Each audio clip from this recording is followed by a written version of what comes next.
Teman-teman, aku akan lanjutkan ceritanya tentang Habibah binti Sahal bin Sabalah. Di hari pernikahannya, Habibah binti Sahal berharap ia akan bahagia. Namun sayang, kemudian harapan itu tak terkabul karena suaminya, Sabit bin Qais, ternyata memiliki sifat kasar. Ia suka memukuli istrinya karena sudah tidak tahan. Ketika Sabit memukulinya lagi, Habibah berlari menuju rumah Rasulullah SAW dan mengetuk-ngetuk pintunya. Hari sudah larut malam ketika itu. Maka Rasulullah SAW tidak begitu mengenali Habibah hingga beliau bertanya, "Siapakah ini?" Terdengar jawaban, "Saya Habibah." "Ada apa?" tanya beliau SAW heran. "Saya tidak ingin bersama lagi dengan Sabit," tangis Habibah. Kemudian ia mengisahkan perlakuan kasar yang diterimanya selama ini. Tak lama Sabit datang menyusul. Maka Rasulullah SAW yang tidak suka melihat seorang laki-laki bersikap kasar pada istrinya berkata kepada Sabit, "Ambillah semua pemberian yang pernah kau berikan pada Habibah." Habibah berkata, "Rasulullah, semua yang diberikannya kepadaku ada padaku." Maka Habibah pun memberikan semua pemberian Sabit dan tinggal bersama keluarganya. Setelah itu, ia menikah lagi dengan Ubay bin Ka'ab. Habibah juga meriwayatkan sebuah hadis. Ketika itu Rasulullah masuk ke rumahnya. Di dalam sudah ada Bunda Aisyah dengan Habibah yang datang bertamu. Rasulullah SAW kemudian memberi mereka pelajaran dengan bersabda, "Tidak ada orang muslim yang mempunyai 3 orang anak yang meninggal sebelum mencapai akil balik, kecuali pada hari pembangkitan. Anak-anak itu akan dibawa ke depan gerbang surga dan dikatakan kepada mereka, 'Masuklah.' Namun mereka berkata, 'Tidak sampai orang tua kami masuk.' Setelah beberapa saat dikatakan kepada mereka, 'Masuklah kalian dan kedua orang tua kalian.' Bunda Aisyah bertanya kepada Habibah, 'Engkau dengar?'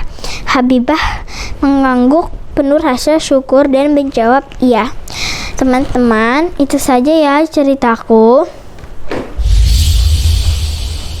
Teman-teman, aku lanjutkan ya ceritanya. Di satu halaman ini ada 3 cerita. Fatimah binti Asad bin Hashim, Ruqayyah binti Syafi bin Hashim, dan Salma. Fatimah binti Asad bin Hashim. Wanita ini adalah bibi Rasulullah. Beliau SAW amat sayang padanya. Fatimah binti Asad adalah istri paman Rasul tersayang, Abu Thalib. Bersama suaminya, ia berjuang membela Rasulullah SAW dan turut menderita ketika orang-orang musyrik mengucilkan Bani Hashim dan kaum muslimin. Namun berbeda dari suaminya, Fatimah binti Asad menjadi seorang muslimah. Ia adalah wanita berbudi luhur. Ialah bunda dari Ali bin Abi Thalib dan Ja'far bin Abi Thalib, 2 sahabat besar yang namanya sangat harum di hati kaum muslimin. Anak-anak yang dimilikinya bersama Abu Thalib adalah Thalib, Aqil, Ja'far, Ali, Ummu Hani, Jumamah, dan Raitah.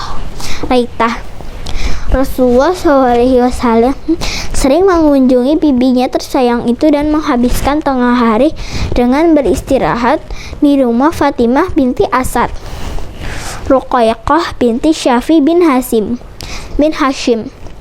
Ruqayyah termasuk warga Bani Hashim.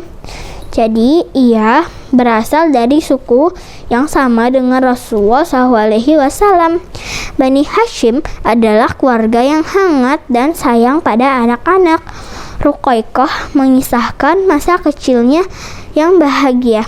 "Aku ingat pamanku Syaibah, julukan Abdul Muthalib kakek Rasulullah. Saat itu aku masih kecil.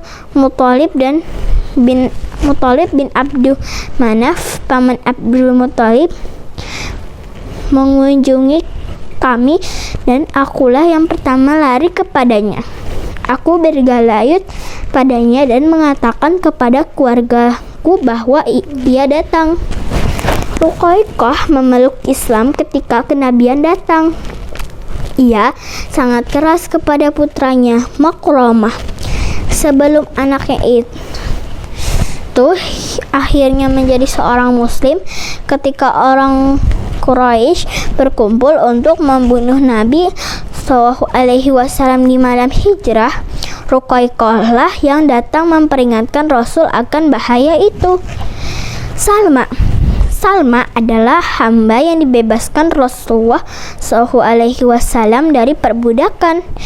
Ia termasuk salah satu orang yang membidani Bunda Khadijah ketika ia melahirkan putra-putri Rasulullah. Salma juga bidan Bunda Maria yang melahirkan Ibrahim, putra Rasulullah SAW. Abu Rafi, suami Salma, yang membawakan berita gembira dari istrinya tentang kelahiran Ibrahim pada Rasulullah SAW. Beliau amat gembira dan memberi Abu Rafi seorang pembantu. Salma ikut membantu pasukan mujahid di perang Khaybar sebagai perawat. Teman-teman, itu saja ya ceritaku. Jangan lupa like and subscribe. Wassalamualaikum warahmatullahi wabarakatuh.